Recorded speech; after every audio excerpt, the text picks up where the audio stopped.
Hello ladies and gentlemen, welcome to this channel.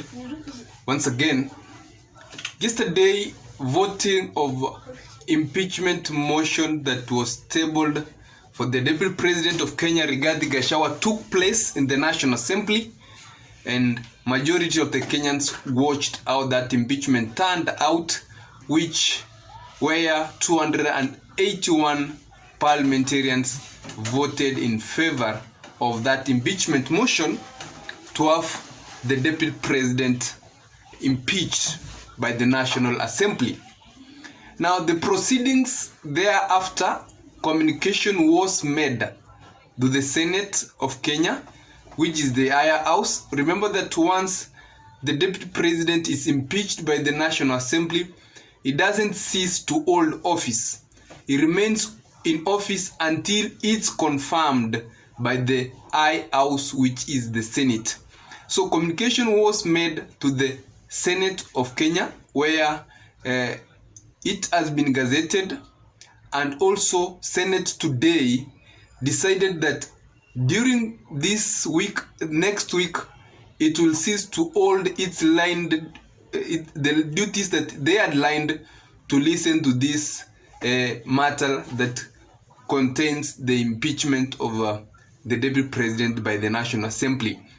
And remember that the determination that the Senate of Kenya will make will be a final stand, and once Rigathi Gachagua will be impeached by the Senate in case it decides to uphold the findings of the National Assembly, then the last option that the Deputy President will have is to proceed to court to have an hearing by the court. But then thereafter, after Senate has confirmed that the impeachment stands, and it's very final when the Senate confirms it. But as we are talking right now, Rigathi Gachagua still holds office as the Deputy President of the Republic of Kenya until the impeachment is confirmed, all upheld by 2/3 majority of the Senate House. So today the Speaker of the Senate House, Honorable Kingi, did confirm that he has received communication from the Speaker of the National Assembly, where he asked members to make a decision or to make a motion whether that matter is going to be listened in a committee or in plenary. The motion was moved by the majority leader, Aaron Cheruyot, but the minority leader, the Senator of Nairobi, Mr. Sifuna, refused to second it. They are going to the standing orders of the Senate. If that motion is not seconded, then it means that that matter is going to be listened by the plenary. Plenary means that it's going to be discussed by the entire Senate House. The proceedings are going to be conducted by the entire Senate House. Remember that if this matter is taken to the committee, then it was going to be only 11 members of the Senate, only 11 senators who are going to be chosen to make a decision. And if those 11 members find that the accusations that are made for the impeachment of the Deputy President from the National Assembly were not substantial, then that entire matter would have been thrown away, which was not a very good thing.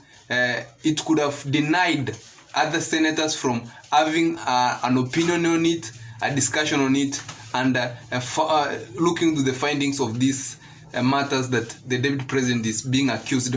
It was a wise move to have it being listened in plenary. So on Monday of next week, on Monday, it's the day that Rigathi Gachagua's defense will file defense against the accusations that he has been made on. And then on Wednesday and Thursday, the Senate will proceed to listening and discussing that motion. Then later, as the Senate will find it, the Deputy President will appear in Senate like he did appear in the National Assembly to make a defense for himself, like we saw. After that defense by the Deputy President, then the Senate will make a determination on that impeachment by way of vote. Remember that Senate voting is quite different. It doesn't vote the entire motion like it was voted in Senate, in Parliament, in the National Assembly. The Senate will vote in each clause or in each accusation. They will vote in I think the accusations were 11, then the Senate is going to make a determination on each accusation. For example, we had the accusation of the National Intelligence Service, where he had publicly made some utterance towards the director of NIS. Then the Senate will make a ruling, a vote on that issue, on that allegation alone. Then they will make a determination on the entire issues. Then if any one or two things find that he did violate any of the accusation, then the deputy president will be impeached.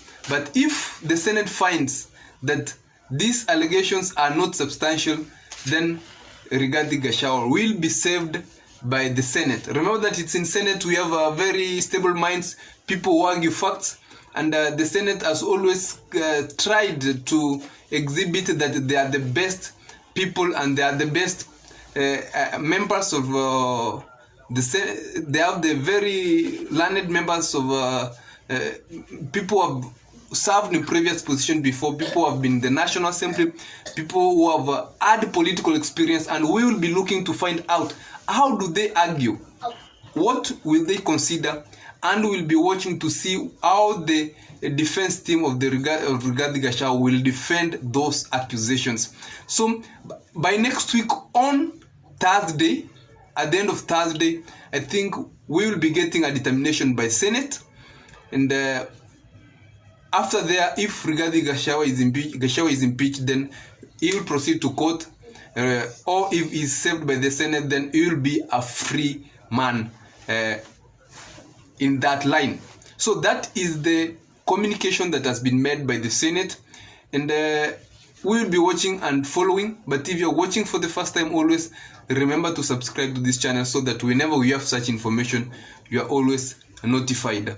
And as you know, yesterday, members, after that voting in the National Assembly, the 44 members, some of the 44 members who had voted against that motion to have Rigathi Gachagua impeached, and they did an interview with the journalists who were outside, and amongst the 44 members, they were very bitter, saying that determination to impeach the deputy president had already been made, and even when the deputy president came to Parliament,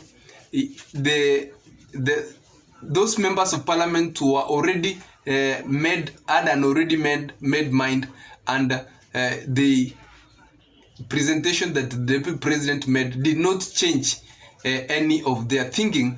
But other members who had voted in favor of that impeachment came out to say that there is 281 members voting to have Rigathi Gachagua impeached is a very huge vote, and then through that huge vote, it shows that the allegations made towards the Deputy President Rigathi Gachagua were very true.